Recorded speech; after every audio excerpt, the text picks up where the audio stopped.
వాల్మీకిలను ST జాబితాలో చేర్చేందుకు 2017 December 2న తీర్మానం చేసిన కేంద్రానికి పంపిన ఘనత ఒక చంద్రబాబు నాయుడుకే దక్కిందన్నారు ఎమ్మెల్యే అభ్యర్థి అమిలినేని సురేంద్రబాబు. తప్పుడు రిపోర్ట్ ఇచ్చి ఎస్టీ జాబితాలో చేర్చకుండా వైసీపీ ప్రభుత్వం తిరస్కరించిందని ఆరోపించారు. వాల్మీకిలకు అత్యంత ప్రాధాన్యత ఇచ్చిన పార్టీ టీడీపీ అని ఉమ్మడి ఎంపీ అభ్యర్థి అంబికా లక్ష్మీనారాయణ అన్నారు.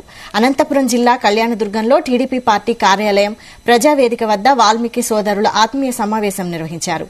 ముఖ్య అతిథులుగా ఉమ్మడి ఎమ్మెల్యే అభ్యర్థి అమిలినేని సురేంద్రబాబు, ఎంపీ అభ్యర్థి అంబికా లక్ష్మీనారాయణ, కాల్వ శ్రీనివాసులు పాల్గొన్నారు. దయచేసి వాల్మీకుల గొంతు మాత్రం కొయ్యొద్దని ఎందుకు అడ్డుకోలేకపోయినాడు తలారి రంగయ్య నేను అడుగుతా ఉన్నా. ఈ వేదిక ద్వారా సమాధానం చెప్పమని ఎందుకు అడ్డుకోలేకపోతాడు. కాబట్టి వాల్మీకుల ఓట్లన్నీ సురేంద్రబాబు గారికి పడాలి. ఆయన కనీసం 40 నుంచి 50,000 మెజార్టీ తగ్గకోకుండా గెలవాలి. ఆ గెలుపులో గెలిచిన తర్వాత చేసే ఫస్ట్ ప్రెస్ మీట్ లో వాల్మీకుల అండదండలతో నాకు మెజార్టీ వచ్చిందని చెప్పే పరిస్థితి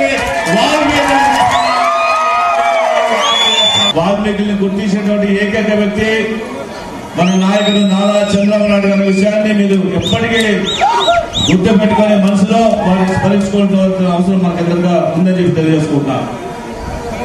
అదేవిధంగా ఆ కార్యక్రమంలో ఎస్టీ చేసేటువంటి ఒక ప్రధానమైనటువంటి కార్యక్రమంలో భాగస్వామైనటువంటి అప్పటి మంత్రివర్యులు మన కాల్వ శ్రీనివాస్ గారిని, రాష్ట్ర వ్యాప్తంగా ఉన్నటువంటి ఎంతో మంది మేధావులు సత్యపాల్ కమిటీ ఏర్పాటు చేసిన తర్వాత ఆ కమిటీ ద్వారా మన స్థితిగతులు, మన విద్య, వైద్య, మన ఆర్థిక పరిస్థితులన్నీ కూడా పూర్తి స్థాయిలో అధ్యయనం చేసి మనకి ఉన్న 3 నెలల కాలంలోనే మనం 20 కిలోమీటర్ల వరకు కాలువ కూడా తవ్వడం జరిగింది.